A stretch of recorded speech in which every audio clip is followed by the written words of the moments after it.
29 second. चलो ये जो है और भी लोग हैं।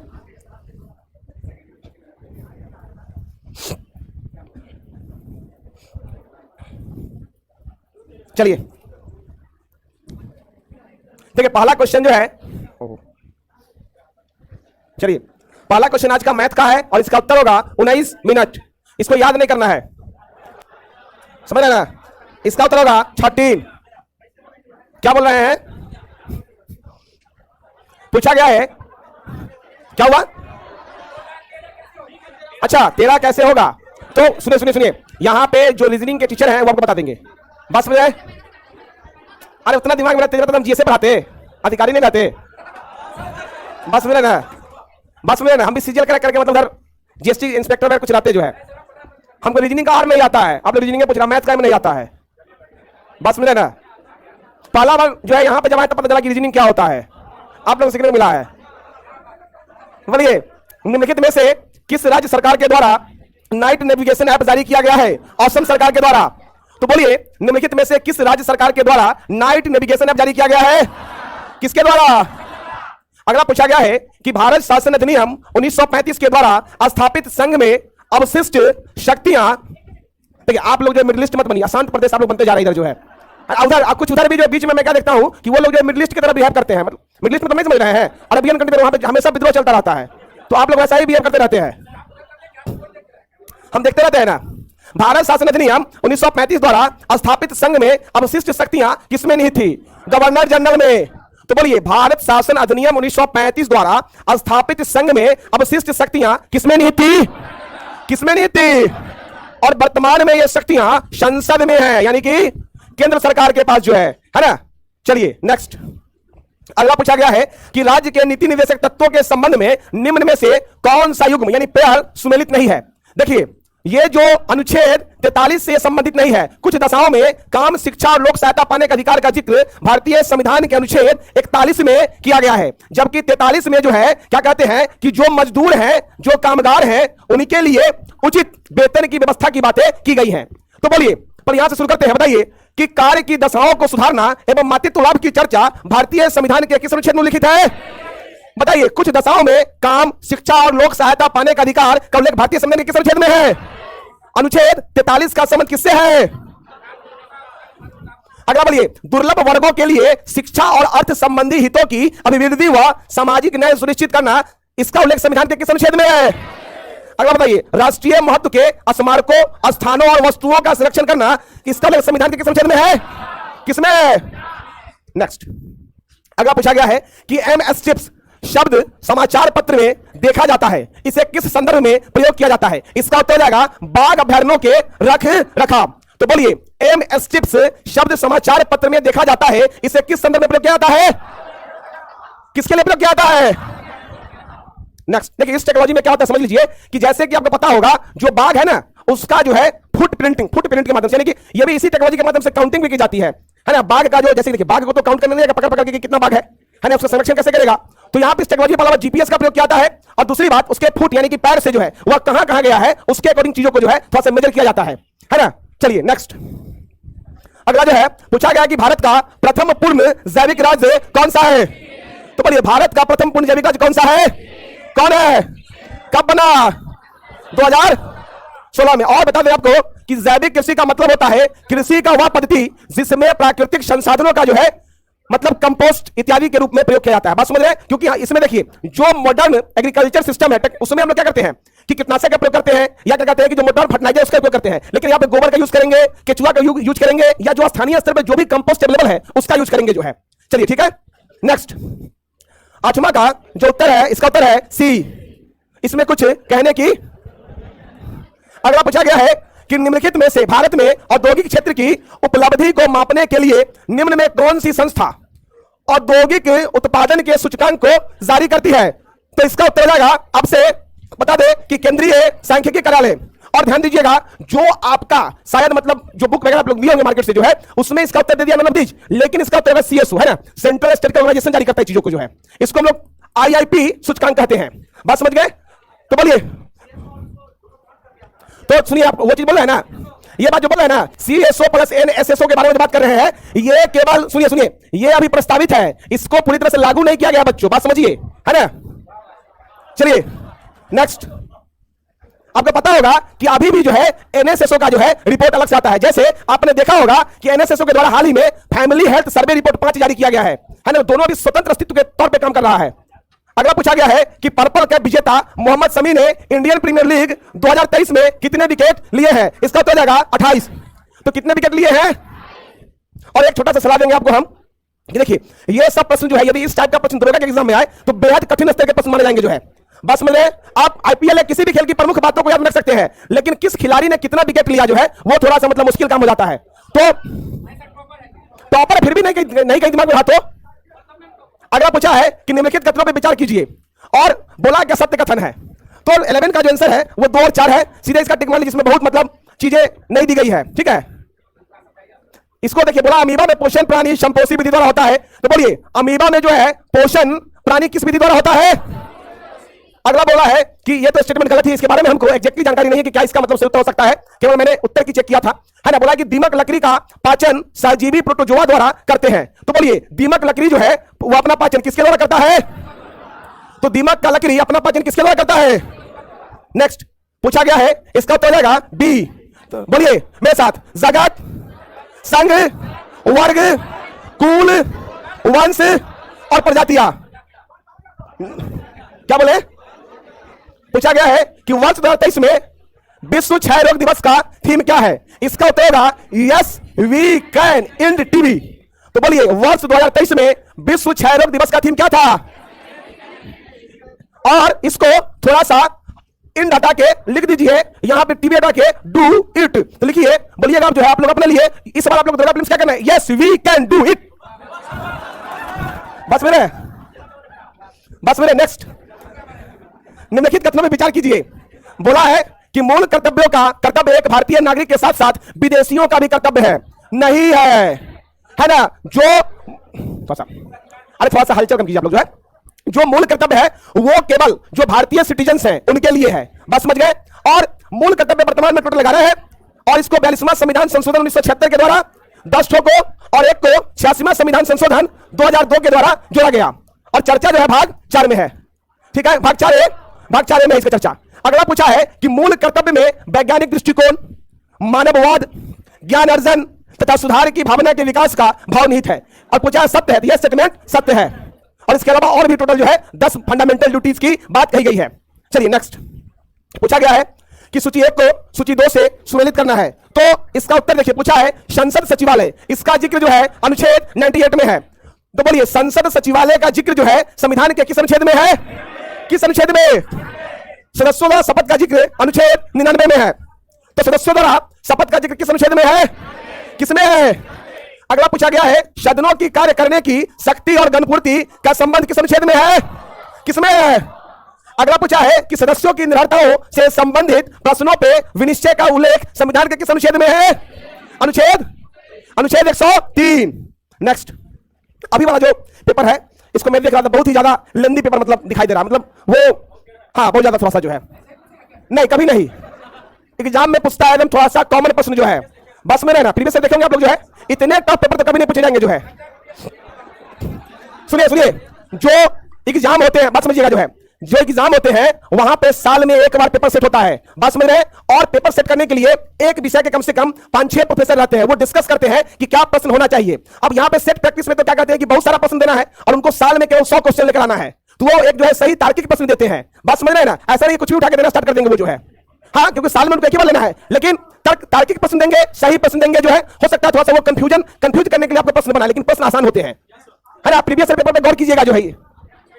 और सेट प्रैक्टिस में आप लोग क्या देखते होंगे कि ऑप्शन के लेवल पे जो है आपको कुछ से कुछ मतलब ऑप्शन दे देता है, लेकिन वो सारा ऑप्शन कनेक्ट करने वाले देंगे जो है। आप लोग सारा ऑप्शन एक ही है। बोला है कि पुनीत सागर अभियान संबंधित है समुद्री तटों और नदी के किनारों को प्लास्टिक प्रदूषण से मुक्त करने से। तो बोलिए पुनीत सागर अभियान संबंधित है।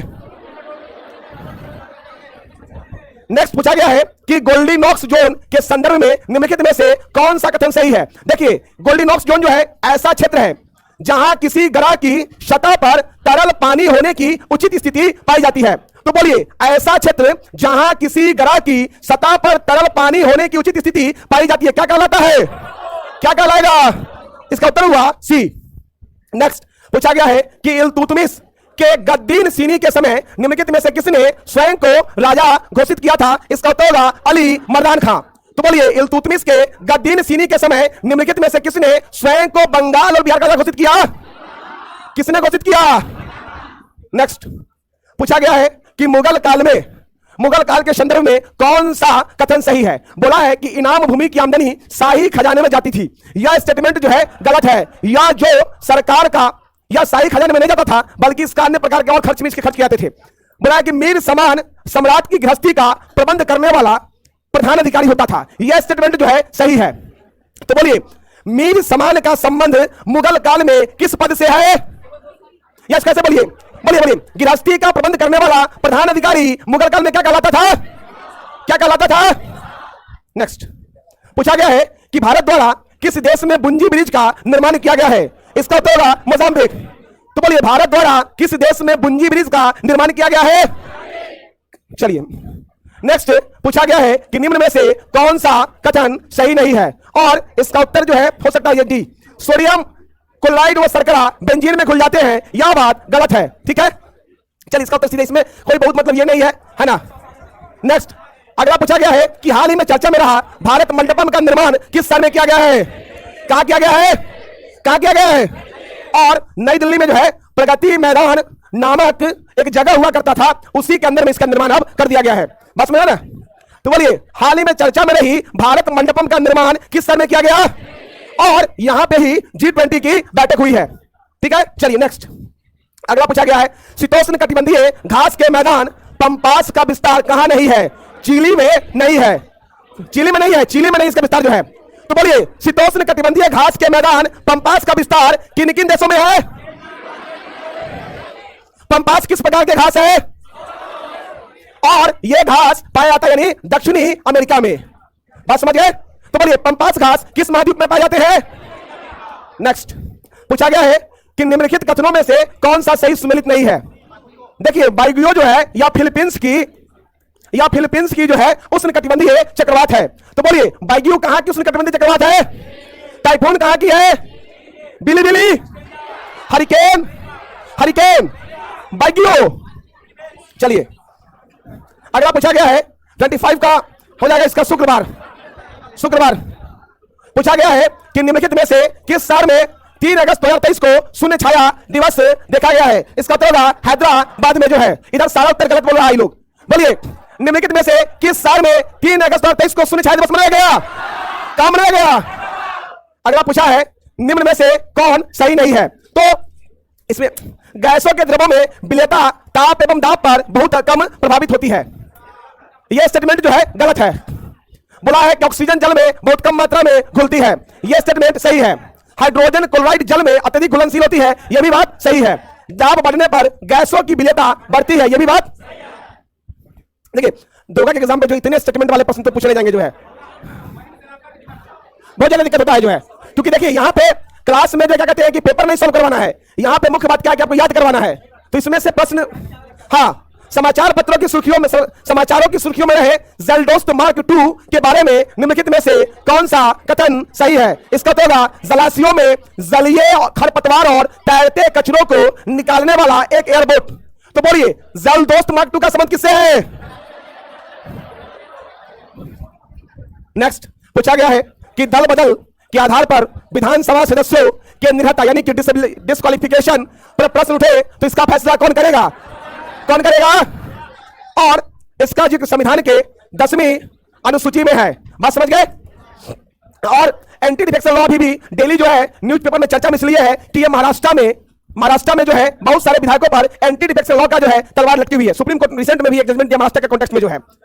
तो बोलिए दल बदल के आधार पर विधानसभा सदस्यों के नेता पर प्रश्न उठे तो इसका फैसला कौन करेगा? नेक्स्ट लोकसभा अध्यक्ष जहां जो पीठासीन अधिकारी होंगे वो करेंगे। पूछा गया है कि संविधान के किस अनुच्छेद में प्रावधान है कि राज्यपाल राज्य के विधानसभा को संबोधित करेंगे? इसका यह होगा अनुच्छेद 176। तो बोलिए संविधान के किस अनुच्छेद में प्रावधान है कि राज्यपाल राज्य की विधानसभा को संबोधित करेंगे? और प्रश्नों के नेचर को देखते हुए यदि इस सेट में आपको, हम बॉयज का बात कर रहे हैं, यदि 45 नंबर भी आया है तो बेहद शानदार है, बेहद शानदार है। और गर्ल्स को 25 भी आया है तो बेहद शानदार है। पेपर जो है बेहद टफ है, बेहद टफ है, बहुत टफ पेपर है। ऐसे प्रश्न पूछे जाते हैं जो है। हाँ देखिए, पेपर जैसे कि छप चुका है तो उसमें कोई कोई सेट में मतलब आपको ऐसा दिख जाएगा, जो सारे सेट में वैसे प्रश्न नहीं है। बस समझ गए ना। बोला है कि निम्न में से किसके बीच मोहोरोबिक अंतराल पाया जाता है? इसका उत्तर हो जाएगा मेंटल और, तो बोलिए निम्न में से किसके बीच मोहोरोबिक अंतराल पाया जाता है? अगला पूछा, अगला प्रश्न है कि इनमें अरण्य शब्द का पर्यायवाची शब्द है कांतार, तो बोलिए इनमें से अरण्य शब्द का पर्यायवाची शब्द है। अगला पूछा है कि भुवन पहाड़िया किसका भाग है? मीजो पहाड़िया का, तो बोलिए भुवन पहाड़िया किसका भाग है? नागा पहाड़ी का है, मेघालय का पठार, पटकाई बूम, असम, अरुणाचल प्रदेश के कुछ भागों में यह विस्तारित है। अगला पूछा है कि इनमें से कौन सा जी का प्रचलित मान है? तो 6.67 इंटू 10 टू, एक बार सुनिए, जब मैं बोल दूंगा उसके बाद आप लोग बोलिएगा, ठीक है ना? बीच में नहीं बोलिए, थोड़ा सा डिस्टर्ब हो जाता है चीजें। इनमें से कौन जी का प्रचलित मान है? अगला पूछा गया है कि G20 की रोजगार कार्य समूह का कौन सा बैठक भारत से बाहर हुआ है? तीसरा चरण, तो बोलिए G20 की रोजगार कार्य समूह की कौन सा बैठक भारत से बाहर हुआ है? अगला है कि कौन सा खनिज मुख्य रूप से गाढ़ कोशिकाओं की जल क्षमता को नियंत्रित करता है? पोटेशियम, K+ पोटेशियम करता है, तो कौन करता है? बोला है कि मानव आंख में अंध स्थल किस स्थान पे स्थित होता है? तो स्थित होता है या ऑप्टिक तंत्रिका और रेटिना के जंक्शन पर, तो बोलिए मानव आंख में अंध स्थल किस स्थान पे स्थित होता है? संयुक्त राज्य अमेरिका का कौन सा राज्य हिंदू फोबिया की निंदा करते हुए एक प्रस्ताव पारित किया है? इसका उत्तर होगा जॉर्जिया। और हिंदू फोबिया का मतलब यह हुआ कि हिंदुओं से डर जो है ना, जैसे इस्लामोफोबिया होता है मुस्लिमों से डर, उसी प्रकार हिंदू फोबिया हिंदुओं से डर। तो बोलिए संयुक्त राज्य अमेरिका का कौन सा राज्य हिंदू फोबिया का निंदा करते हुए एक प्रस्ताव पारित किया है? देखिए क्लास में जो है थोड़ा सा भाषा, संयमित भाषा बोलने का प्रयास कीजिए जो है, क्योंकि यहाँ पे और भी स्टूडेंट है ना, तो हमेशा अभी सही संयमित भाषा बोलेंगे तो आगे चल के आपके लिए अच्छा रहेगा जो है। और यदि आप मतलब इधर उधर की बातें कीजिएगा तो जहां जाइएगा अधिकारी बनके, हो सकता है वहां पे पब्लिक आपको पीट दे।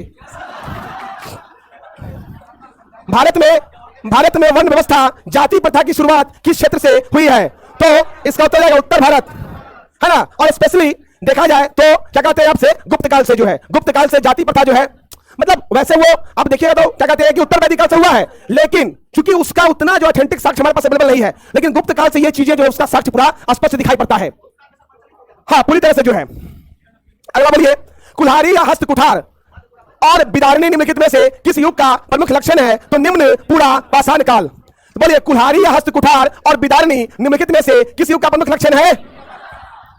अगला पूछा गया है कि लेंस के केंद्रीय बिंदु का संबंध किससे है? इसका उत्तर होगा प्रकाशिक। तो बोलिए लेंस के केंद्रीय बिंदु का संबंध किससे है? किससे है? अगला पूछा गया है कि वर्ष 2023 में निम्नलिखित में से किस कंपनी को महारत्न कंपनी का दर्जा दिया गया है? Oil India limited. तो बोलिए वर्ष 2023 में निम्नलिखित में से किस कंपनी को महारत्न कंपनी का दर्जा प्राप्त हुआ है? किसको हुआ है? एग्जामिनर यदि पूछ दे कि निम्नलिखित में से कौन महारत्न कंपनी, तो क्या हुआ? नेक्स्ट अगला पूछा गया है कि अंडमान और निकोबार द्वीप समूह का सबसे उत्तरी द्वीप कौन सा है? लैंडफॉल द्वीप। तो बोलिए अंडमान और निकोबार द्वीप समूह का सबसे उत्तरी द्वीप कौन सा है?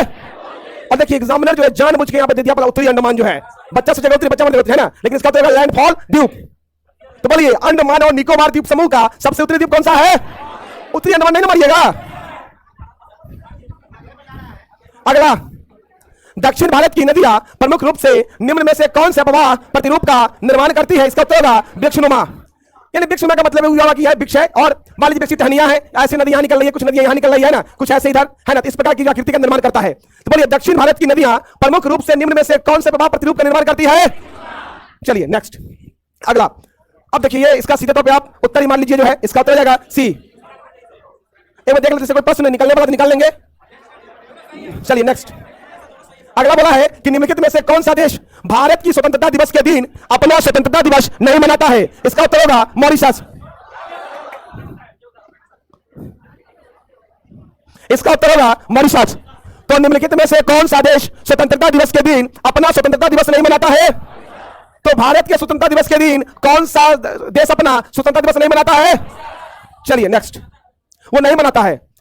सार्वजनिक क्षेत्र बैंकों के, हाँ ये सब जो है मनाते हैं, दक्षिण कोरिया, बहरीन, कांगो गणराज्य। अगला, सार्वजनिक क्षेत्र बैंकों के अध्यक्षों का चयन कौन करता है? इसका उत्तर देगा बैंक बोर्ड ब्यूरो। बात समझ गए? इसका चयन करता है बैंक बोर्ड ब्यूरो, जबकि इसकी नियुक्ति जो है वह वित्त मंत्रालय के द्वारा किया जाता है। बैंक बोर्ड ब्यूरो के द्वारा सार्वजनिक क्षेत्र के बैंकों के अध्यक्षों का चयन किया जाता है, जबकि इनकी नियुक्ति जो है वित्त मंत्रालय के द्वारा किया जाता है। बात समझ गए? तो बोलिए, सार्वजनिक क्षेत्र के बैंकों के अध्यक्षों का चयन कौन करता है? नियुक्ति कौन करता है? नेक्स्ट, हम चयन का मतलब हुआ कि आपको सेलेक्ट करना जो है, और नियुक्ति का मतलब हुआ आपको अपॉइंट कर देना। जैसे एक मिनट सुनिएगा जो है, जैसे बीपीएससी ने क्या किया है कि टीचर का चयन किया है, और ज्वाइनिंग कौन करवा रहा है? शिक्षा विभाग, है ना। और एक बात समझिए, आप लोग एक बात गलतफहमी में रहते हैं। आपका मान लीजिए कि किसी आयोग, मान लीजिए सपोज कीजिए बिहार बीपीएससी है, उसने एग्जाम कंडक्ट करवाया और आपका जो है लिस्ट रिजल्ट में आ गया, इसका मतलब ये नहीं कि आप सिलेक्ट हो गए। जो है उसमें लिखा रहता है कि वो राज्य सरकार के ऊपर या जो संबंधित सरकार है उसके मर्जी पे है कि उस रिजल्ट को स्वीकार करे या न करे। जो है बात समझ गए ना। हालांकि वो चीजें स्वीकार होती है, लेकिन उसमें लिखा रहता है उस लिस्ट में नाम आ जाने से आपकी नौकरी पक्की नहीं होती है जब तक आप ज्वाइन नहीं करते हैं। बात समझ गए ना। नेक्स्ट, अगला पूछा गया है कि यदि किसी गैस का आयतन 27 डिग्री सेल्सियस पर संपीड़ित मूल का आधा रह जाए तो उसे किस ताप तक गर्म किया जाए कि पुनः मूल आयतन प्राप्त कर सके? 327 डिग्री सेल्सियस। तो बोलिए, किसी इसमें कुल मिलाकर बनाने का मामला है ना। अगला, स्पंज सिटीज पहल किस देश में प्रारंभ की गई है? तो चीन में। तो बोलिए, स्पंज सिटीज पहल किस देश में प्रारंभ की गई है? 88वां संविधान संशोधन अधिनियम द्वारा सेवा कर को संवैधानिक स्तर प्रदान किया गया, जिसके माध्यम से एक नया अनुच्छेद जोड़ा गया। तो ये नया अनुच्छेद जोड़ा गया आपसे क्या कहते हैं? अनुच्छेद 268 का। तो बोलिए, सेवा कर का संबंध भारतीय संविधान के किस अनुच्छेद में है? सेवा कर को भारतीय संविधान में किस संविधान संशोधन के द्वारा जोड़ा गया? 88वां जो है ना। और भारत में सेवा कर का जो प्रपोजल है ये राजा चिलैया समिति के द्वारा दिया गया था, राजा चिलैया समिति। अगला इसका उत्तर रहेगा 1521। क्या बोल रहे हैं? क्या चीज? हाँ जरूरी है। देखिए यहां पे कुछ बच्चे बोलते हैं ना कि सर आपको सारा आंसर एबीसीडी में याद होना चाहिए। जो है हम कहीं हो सकता है। अब देखिए प्रॉब्लम ये नहीं है कि याद करना है, वैसे भी आपको पता होगा कि हमको इसमें कोई शर्म का बात नहीं है। हमारे लिए होता है कि आपको हम कुछ उत्तर देकर बताते हैं, क्योंकि किसी को भी 100 प्रश्न का उत्तर याद नहीं हो सकता है। और यदि कोई डिस्कशन करवाने आ रहा है तो वह सब विषय में सर्वज्ञ हो, यह संभव नहीं है। बात समझ रहे ना।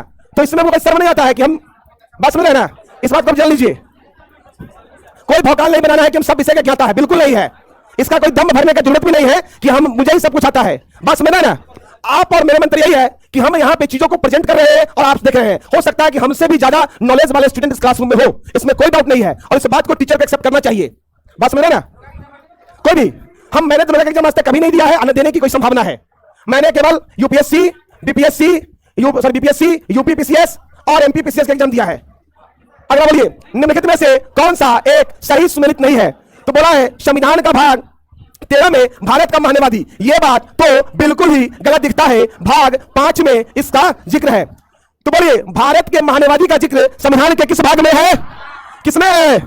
पंचायतों का जिक्र, वित्त संपत्ति संविधानवाद का जिक्र, संघ और राज्यों के अधीन सेवाओं का जिक्र। बिल्कुल ही सही जवाब आप लोग का। और ये जो भारत के महानवादी होते हैं ये हमारे यहाँ के प्रमुख विधि अधिकारी होते हैं, है ना। इनका जिक्र संविधान के अनुच्छेद 76 में है। नेक्स्ट पूछा गया है कि मौसीराम अवस्थित है। तो यह जाएगा जो है पृथ्वी का होगा खासी पहाड़िया। तो बोलिए, मौसीराम अवस्थित है कहां अवस्थित है?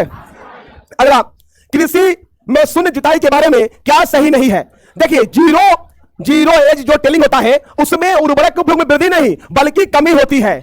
बस में ना। और इसका यह कोई बहुत स्पेशल का मामला नहीं है। जैसे क्या होता है कि फसल कटा, बात समझ रहे ना, और खेत को इसमें कम मात्रा में जुताई की जाती है। जो फसलों के प्रमुख अवशेष है उनको इस प्रकार रखा जाता है ताकि उनका उपयोग जो है उर्वरक के रूप में भी किया जा सके। जैसे आप देखते होंगे कि ढांचा नामक जो है एक हमारे उत्तरी बिहार में खासकर खेती की जाती है, तो बहुत बार उसको जो है उर्वरक के रूप में यूज किया जाता है। कर दिया खेतों पर, है ना, झाल वगैरह से, रोटावेटर, है ना। नेक्स्ट, हाँ, विटामिन D3 को इस नाम से भी जाना जाता है, कॉल कैल्सीफेरॉल के नाम से। तो बोलिए, विटामिन D3 को किस नाम से जाना जाता है? किस नाम से जाना जाता है? और रेटिनॉल, विटामिन और टेकोकैल्सीफेरॉल, विटामिन एग्रोकैल्सिफेरॉल D2 है ना, D2। तो बोलिए कॉलकैल्सिफेरॉल, एग्रोकैल्सिफेरॉल, रेटिनॉल, टेकोकैल्सिफेरॉल। हाँ, इस टाइप के प्रश्न दरोगा में पूछे जाते हैं, बनता भी है। अब यह प्रश्न कभी नहीं पूछेगा जो है, बोला CRCP की निम्न में से किस धारा के अंतर्गत पुलिस को गिरफ्तार किए गए व्यक्ति को 24 घंटा। भैया देखिए, अब धारा जो है यह पढ़ना ही नहीं हम लोगों को, हाँ पढ़ना है। देखिए, हाँ यूपीएससी का सिलेबस आप में से बहुत लोग तैयार करते होंगे, उनको पता होगा ये चीज जो है, वहां से प्रश्न डाला है। क्या बोला है?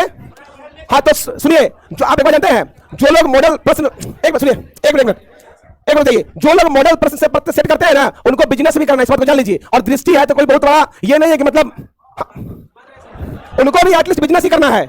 मैंने वहां पे खुद ही रहा है, पता है ना आपको, मैंने वहां पे खुद ही देखा है, और बहुत सारे ऐसे मेरे मित्र हैं जो उस संस्थान में काम करते हैं। उपभोक्ता संरक्षण अधिनियम 1986 के अंतर्गत उपभोक्ता कौन है? दर्जी को सिलाई करने हेतु पैंट वाला व्यक्ति। अब देखिए, बस इसको याद कर लीजिए, विशेष बात नहीं है। एग्जाम में भी इस प्रकार के प्रश्न आएंगे, एग्जैक्टली आता होगा बनाइएगा, नहीं तो स्किप करके बच जाइएगा जो है। संप्रेषण का गणितीय सिद्धांत डैश के द्वारा विकसित किया गया है, सेनॉन और बीबर। तो बोलिए संप्रेषण का गणितीय सिद्धांत किसके द्वारा विकसित किया गया है? संप्रेषण का मतलब होता है किसी चीज को पहुंचाना। जैसे हम बोल रहे हैं तो संप्रेषित कर रहे हैं, या वो माध्यम हो सकता है, अमूर्त माध्यम हो सकता है, मूर्त माध्यम हो सकता है। बात समझ गए? नेक्स्ट अगला पूछा गया है कि कुछ रोग ऐसे हैं जिन्हें अनुवांशिक वंशानुगत माना जाता है, निम्नलिखित में से कौन सा रोग ऐसा है? तो देखिए, इसमें जो है सिकल सेल एनीमिया है, अगला पूछा जाएगा तो पोलियोमाइलिटिस है, और अगला जो है पोलियोमाइलिटिस नहीं, जो है रूबेला और थैलेसीमिया है, और हीमोफीलिया है। तो बोलिए वंशानुगत रोग कौन कौन है? बोलिए वंशानुगत रोग में जाता है थैलेसीमिया, सिकल सेल एनीमिया और हीमोफीलिया। तो एक बार बोलिए, हीमोफीलिया किस प्रकार की रोग है? हीमोफीलिया किस प्रकार की रोग है? थैलेसीमिया और क्या कहते हैं कि सिकल सेल एनीमिया वंशानुगत है, अनुवांशिक जो है ना, यानी कि आपको होगा तो हो सकता है आपके बाल, यानी कि आपके नेक्स्ट जनरेशन को भी हो। अगला पूछा गया कि भीड़ में सामान्य व्यक्ति भी, हाँ क्या, भीड़ में सामान्य व्यक्ति भी असामान्य या आक्रामक व्यवहार कर बैठता है, इसका कारण क्या है? इसका कारण हो जाएगा उत्तेजना, प्रोवोकेशन। अगला, भारतीय हिंदू समाज में सामाजिक जीवन की आश्रम व्यवस्था को क्या कहते हैं? वर्ण आश्रम। तो बोलिए भारतीय हिंदू समाज में सामाजिक जीवन की आश्रम व्यवस्था को क्या कहते हैं? क्या कहते हैं? अगला पूछा गया है कि अनुरक्ति का विपरीतार्थक शब्द क्या है? विरक्ति है ना। अनुरक्ति का मतलब होता है प्रेम, किसी के प्रति अनुरक्त हो जाना जो है ना। विरक्ति का मतलब होता है घृणा की भावना या उसके प्रति एक दुराव की भाव। अरे करवा देंगे, निश्चिंत रहिए। महात्मा बुद्ध के अनुसार संसार में दुख का कारण है उपयुक्त सभी। तो बोलिए महात्मा बुद्ध के अनुसार संसार में दुख का कारण क्या क्या है? नेक्स्ट अगला पूछा गया है कि निम्नलिखित में से कौन सा जोड़ी सही सुमेलित है? तो धर्मत का युद्ध औरंगजेब हुआ। तो बोलिए धर्मत का युद्ध किसके किसके बीच हुआ? किसके बीच हुआ? नेक्स्ट पूछा गया है कि एंड्रोजोन डैश द्वारा स्रावित होती है, तो लेडिंग कोशिकाएं। तो बोलिए एंड्रोजोन डैश द्वारा स्रावित होती है। नेक्स्ट बोलिए, बोला है कि निम्नलिखित कथनों पे विचार कीजिए जो है। अब विचार करते रहिएगा आप, इसका तो ये डी, न तो एक सही है न तो दो सही है। अगला पूछा गया है कि ब्रिक्स संगठन के कितने नए सदस्यों को 1 जनवरी 2024 से शामिल किए जाने की मंजूरी दी गई है? 6। तो कितने सदस्यों को दी गई है? और इसका नाम जो है अब चेंज हो जाएगा, नया नाम का खोज जारी है। आया भी नहीं है। जब किसी साबुन के बुलबुले को अवशोषित किया जाता है तो निम्न में से क्या घटती है? त्रिज्या बढ़ जाएगी। तो बोलिए जब किसी साबुन के बुलबुले को अवशोषित किया जाता है तो निम्न में से क्या घटित होगा? नेक्स्ट पूछा गया है कि आकांक्षी जिला कार्यक्रम की सफलता को देखते हुए केंद्र सरकार ने कितने ब्लॉकों में आकांक्षी ब्लॉक कार्यक्रम शुरू करेगी? 500। और इसमें भारत के उन ब्लॉकों को सिलेक्ट किया जाएगा जो पिछड़े हैं। बात समझ रहे हैं ना, जहां पे अभी डेवलपमेंट ज्यादा नहीं, मतलब काफी सुदूर यानी कि रिमोट ब्लॉक सबको चुना जाएगा जो है। जैसे हमारे डिस्ट्रिक्ट में जो है मुजफ्फरपुर में मुसहरी ब्लॉक को चुना गया है, उसी प्रकार पटना में धनरुआ ब्लॉक है, उन लोग कुछ ब्लॉक को चुना गया प्रत्येक स्टेट से जो है। तो बोलिए आकांक्षी जिला कार्यक्रमों की सफलता को देखते हुए केंद्र सरकार कितने ब्लॉकों में आकांक्षी ब्लॉक कार्यक्रम शुरू करेगी? नेक्स्ट पूछा गया है कि भारत में थोक मूल्य सूचकांक के आंकड़े निम्नलिखित में से कौन संस्था जारी करती है? वाणिज्य एवं उद्योग मंत्रालय। तो बोलिए भारत में थोक मूल्य सूचकांक के आंकड़े कौन संस्था जारी करती है? और उन्होंने जो बेस ईयर रखा है वो बेस ईयर है 2011-12। बात समझ गए? चलिए अगला पूछा गया है कि निम्नलिखित में से एल्केन की समजातीय श्रेणी नहीं है। C3OH, C3OH। देखिए ये तो OH लग गया, यानी कि अल्कोहल ग्रुप का है। बस समझ गए, C3OH। अगला पूछा गया है कि बिहार में सर्वाधिक साक्षरता के संदर्भ में जिलों का कौन सा अवरोही क्रम है, यानी कि घटते क्रम। तो सबसे ज्यादा जो है रोहतास, उसके बाद पटना, उसके बाद भोजपुर। तो बिहार में जो है सर्वाधिक साक्षर जिला रोहतास है, उसके बाद पटना है, उसके बाद भोजपुर है, और 38 जिलों का जो है डाटा याद रखना संभव नहीं है। बस समझ गए। चलिए तो बोलिए बिहार में सर्वाधिक साक्षर जिला कौन सा है? कौन सा है? और ये मेल और फीमेल दोनों साक्षरता में नंबर 1 है। अगला पूछा गया है कि निम्नलिखित कथनों पे विचार कीजिए। जो है 73, इसका उत्तर हो जाएगा सी। कथन 1, 2, 3 सही है। बोला है कि आमेर के सवाई जय सिंह ने जाटों से जीते गए इलाकों में जयपुर शहर की स्थापना की। तो बोलिए जयपुर शहर की स्थापना किसने की? बोला है कि वो एक महान विज्ञानी प्रेमी थे। बिल्कुल बात सही है। उन्होंने भारत के कई जगहों पे जो है आपसे क्या कहते हैं कि जंतर मंतर का निर्माण करवाया। जो है उन्होंने दिल्ली, जयपुर, मथुरा एवं काशी में आधुनिक उपकरणों से सुसज्जित प्रशिक्षणशालाओं बनवाई, जो है जिसको दिल्ली में जंतर मंतर के नाम से जानते हैं। चलिए अगला पूछा गया है कि कम्युनिस्ट इंटरनेशनल के नेतृत्व के वर्ग में चुने जाने वाले पहले भारतीय कौन थे? मानवेंद्र नाथ राय अर्थात एम एन राय। बोलिए कम्युनिस्ट इंटरनेशनल के नेतृत्व वर्ग में चुने जाने वाले पहले भारतीय कौन थे? कौन थे? अगला पूछा गया है सूची 1 को सूची 2 से सुमेलित कीजिए। इसका उत्तर जो है सीधे तौर पे आप मान लीजिए ए। इसमें जो है चलिए मान लीजिए, हटाइए इसको। नेक्स्ट पूछा गया है कि हरित गुलबंद योजना को किस प्रकार के प्रदूषण की रोकथाम के लिए लागू किया गया है? ध्वनि। तो बोलिए हरित गुलबंद योजना को किस प्रकार के प्रदूषण के रोकथाम के लिए लागू किया गया? किसके लिए? ये क्या हो रहा है अभी? पूछा गया है कि निम्नलिखित में से कौन सा देश सुधीर रमन कप 2023 का उप विजेता रहा? इसका उत्तर होगा दक्षिण कोरिया। तो बोलिए सुधीर रमन कप का विजेता, उप विजेता कौन रहा? निम्नलिखित में से कौन सा संविधान के अनुच्छेद 3 के तहत संसद के एक कानून द्वारा संभव नहीं है? तो देखिए नए राज्यों का प्रवेश जो है वह संभव नहीं है, यह अनुच्छेद 2 के द्वारा होता है। तो बोलिए नए राज्यों का प्रवेश जो है संसद के संविधान के किस अनुच्छेद के द्वारा होता है? जबकि नए राज्यों का गठन संविधान के किस अनुच्छेद के द्वारा होगा? नए राज्यों के क्षेत्रों में परिवर्तन, राज्यों की सीमाओं में परिवर्तन। नेक्स्ट अगला पूछा गया है कि भारत का सबसे छोटा राष्ट्रीय राजमार्ग कौन सा है? NH 327 B. तो बोलिए भारत का सबसे छोटा राष्ट्रीय राजमार्ग कौन सा है? कौन सा है? पूछा गया है कि निम्नलिखित कथनों में से कौन सा एक सही नहीं है? और सही नहीं है तो देखिए रत्नागिरी बॉक्साइट खनन क्षेत्र कर्नाटक में स्थित है, यह गलत है। रत्नागिरी तो महाराष्ट्र में है, और आपको पता होगा कि रत्नागिरी का अल्फांसो आम तो पूरे वर्ल्ड में फेमस है। तो बोलिए और पूछा गया है, बोलिए भारत में प्राकृतिक रबर का सबसे बड़ा उत्पादक राज्य कौन सा है? बोलिए नेबली किस लिए फेमस है? भारत में सर्वाधिक चाय उत्पादक राज्य कौन सा है? कौन है? अगला डलहौजी द्वारा अपनाई गई अधिग्रहण की नीति का मुख्य उद्देश्य क्या है? देखिए भारत को ब्रिटेन का निर्यात बढ़ाना। तो बोलिए डलहौजी द्वारा अपनाई गई अधिग्रहण की नीति का मुख्य उद्देश्य क्या था? क्या था? अरे डलहौजी द्वारा अपनाई गई अधिग्रहण की नीति का मुख्य उद्देश्य क्या था? और डलहौजी को जो है हम लोग हड़प नीति का जनक भी कहते हैं। साथ ही डलहौजी को भारत में आधुनिक भारत का जन्मदाता भी कहा जाता है। इसके समय रेलवे, टेलीफोन, संचार इत्यादि का विकास हुआ। नेक्स्ट पूछा गया है कि कांग्रेस पूर्व स्थापित राष्ट्रवादी संगठनों में सबसे महत्वपूर्ण संस्था था इंडियन एसोसिएशन। तो बोलिए कांग्रेस पूर्व स्थापित राष्ट्रवादी संगठनों में सबसे महत्वपूर्ण संस्था कौन था? नेक्स्ट पूछा गया है कि घनत्व का एसआई मात्रक क्या है? इसका उत्तर जो है हो जाएगा केजी मीटर प्रति क्यू, है ना? तो केजी तो बोले घनत्व का एसआई मात्रक क्या है?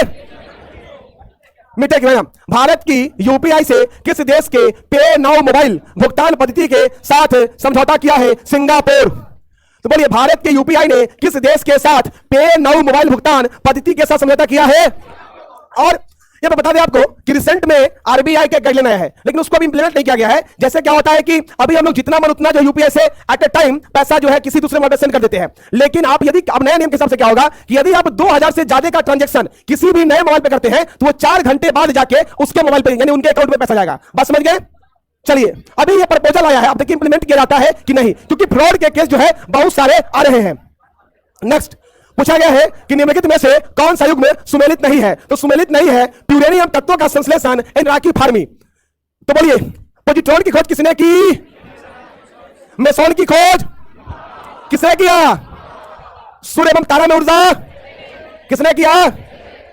अगला है विकास की वर्तमान स्थिति के साथ आर्टिफिशियल इंटेलिजेंस निम्नलिखित में से क्या प्रभावी ढंग से कर सकता है? तो एआई एक ऐसा चीज है जो दुनिया का हर काम कर सकता है, तो इसलिए इसका उत्तर जाएगा डी। यदि मैंने आपको बोला है कि कोई भी नवीन टेक्नोलॉजी का चर्चा यदि एग्जाम में पूछे और उसमें देखिए सारा सही है, तो सारा सही होगा, जो है वो कुछ भी कर सकता है।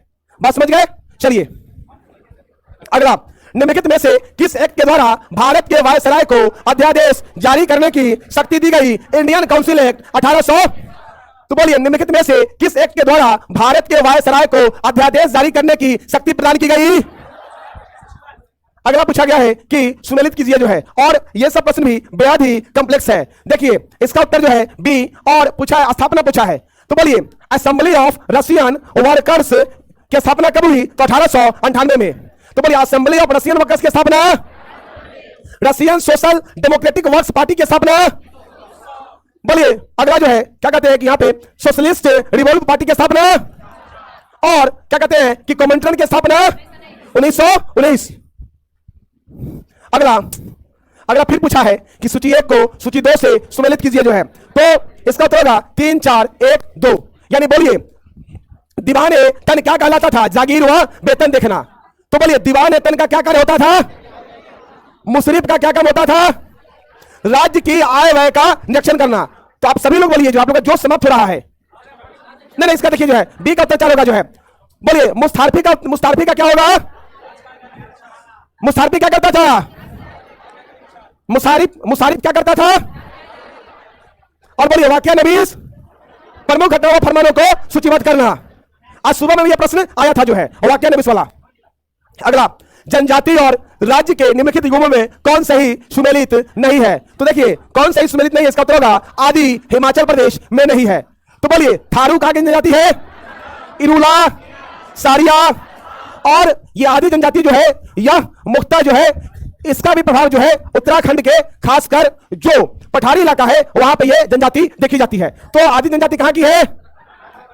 बिहार में गंगा नदी की लंबाई कितनी है? 400। तो बिहार में गंगा नदी की लंबाई कितनी है? नेक्स्ट पूछा गया है कि अंतरिम मंत्रिमंडल के सदस्यों के एवं उनसे संबंधित विभागों का मिलान करें जो है। तो लियाकत अली खां जो है वो वित्त मंत्री थे। तो बोलिए लियाकत अली खां कौन सा मंत्री थे? जॉन मथाई कौन सा मंत्री थे? जॉन मथाई।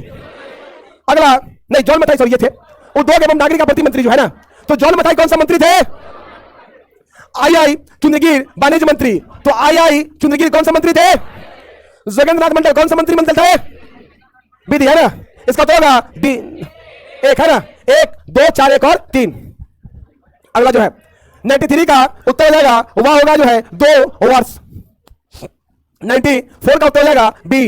ये सब मैथ रीजनिंग का प्रश्न है, याद नहीं करना है क्योंकि एग्जाम में ये प्रश्न तो आने वाले है नहीं, है ना। आप में से कुछ लोग सोच रहे होंगे सर हम तो याद कर ही लेंगे, आप चिंता क्यों कर रहे हैं? बोला है dash a goat was eating some flowers, a black goat was eating some fresh flower जो है ना, इसलिए इसका उत्तर होगा ए।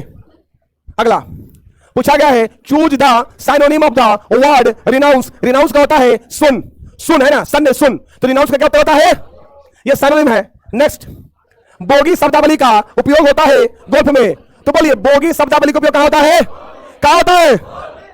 नेक्स्ट पूछा गया है कि भारत का राष्ट्रीय पशु कौन है? बाघ। इस पेपर का सबसे आसान प्रश्न है ना। अब बोला चीता, बोला उधर से चीता है ना। अगला पूछा है कि निम्न में से कौन सा द्वीप क्षेत्रफल में सबसे बड़ा है? होन्शु। और यह होन्शु द्वीप जो है जापान में। तो बोलिए निम्न में से कौन सा द्वीप क्षेत्रफल सबसे बड़ा है? वैसे बात की जाए तो ग्रीनलैंड जो है वर्ल्ड का सबसे बड़ा द्वीप है। और निम्नलिखित में से पूछा गया है ना, पेपर टफ है ये मतलब इतना ज्ञान हो सकता है। 40 मतलब सही होना, यानी कि एग्जाम में 70 सही होना, और 25 सही होना, एग्जाम में 65 सही होना।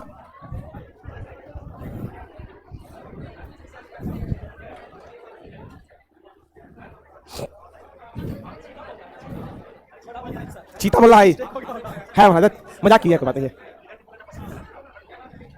कितना चला था? हाँ यानी मतलब 12 13 16 होगा तुम